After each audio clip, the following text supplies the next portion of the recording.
মহাসড়ক দাপিয়ে বেড়ানো ট্রাক চালকদের রাত কাটে এভাবে ট্রাকেই, যাদের কেউই জানে না পরের মিনিটে পাশ ঘেঁষে ছুটে যাওয়া কোনো দ্রুতগতির গাড়ি তাদের জীবন কেড়ে নেবে কিনা। সারাদিনের ক্লান্তিকর পরিশ্রমের পর সামান্য বিশ্রামের সময়টুকুও কাটে চরম অনিশ্চয়তা আর ভয় নিয়ে।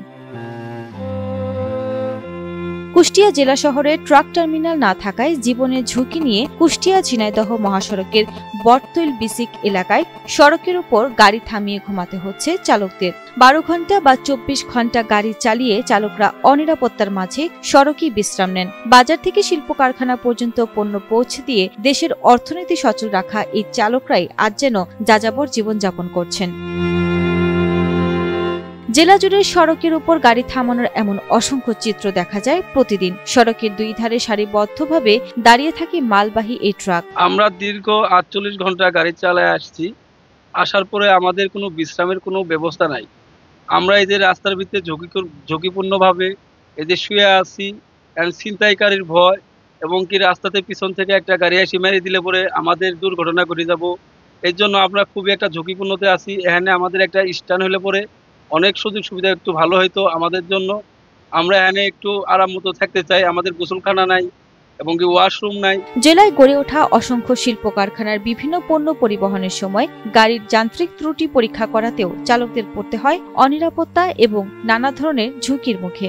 আমার গাড়িতে একটু সমস্যা হয়, সেই জন্য আমি সড়কের উপরে দাঁড়ায় আমার গাড়িতে কাজ করাচ্ছে। ঝুঁকিপূর্ণ রানিং গাড়িগুলো চলতেছে রাস্তার উপরে, আমরা এখানে গাড়ি রেখে কাজ করাচ্ছি। হঠাৎ একটা দুর্ঘটনা ঘটতে পারে, আর আমাদের এখানে কোনো টার্মিনাল নাই, সেই কারণে আমাদের রাস্তার উপরে দাঁড়িয়ে জীবনের ঝুঁকি নিয়ে গাড়িতে কাজ করানো লাগতেছে। আমাদের এখানে যদি একটা টার্মিনাল থাকতো তাহলে আমরা টার্মিনালে বসে গাড়িটার কাজ করাইতে পারতাম, কিংবা গাড়িতে কি সমস্যা আছে সেটা আমরা টার্মিনালে বসে দেখতে পারতাম।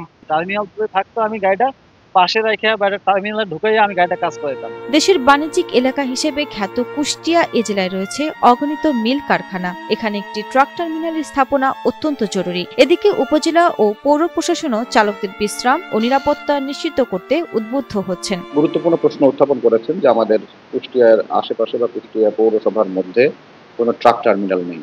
এই কারণে যত্রতত্র এরকমভাবে ট্রাক এরকমভাবে দাঁড় করায়, যেটা রাস্তাঘাটও দখল হয়ে থাকে এবং রাস্তাঘাটে স্বাভাবিক এরকমভাবে চলাচল এরকম বিঘ্নিত হচ্ছে।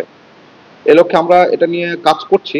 আমরা আসলে সাময়িকভাবে এখানে এসেছি, প্রশাসক হিসেবে আমরা তো সম্প্রতি আমরা এসেছি, কিন্তু ইতিমধ্যে আমরা সকলে জানি যে 15-20 বছর ধরে এরকমভাবে অব্যবস্থাপনা ছিল।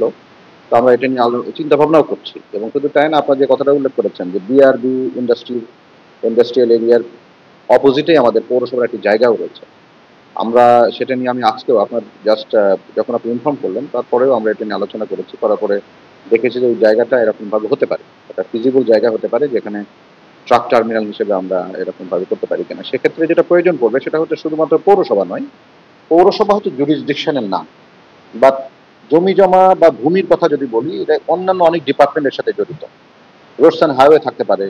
এরপরে হচ্ছে কোনো যদি এমনও প্রয়োজন পড়ে যে ওই জায়গাটা অপ্রতুল হচ্ছে, সেক্ষেত্রে সরকারের জায়গা একবার করার প্রয়োজন করতে পারে। সরকারি জায়গা 1 নম্বর ক্ষতিয়ানভুক্ত জায়গাও থাকতে পারে। সবকিছু মিলেই সম্মিলিত প্রচেষ্টার মধ্য দিয়ে আমার মনে হয় যে এরকম একটা সমস্যার সমাধান আমরা এরকম ভাবে পেতে পারি। ড্রাইভারদের বিশ্রামের একটা বিষয় আছে, কারণ ম্যাক্সিমামই দেখা যায় ড্রাইভার দীর্ঘ সময় গাড়ি চালায়, ফলে তাদের মধ্যে একটা ক্লান্তি চলে আসে এবং এটা কিন্তু অ্যাক্সিডেন্ট হওয়ার একটা অন্যতম কারণ।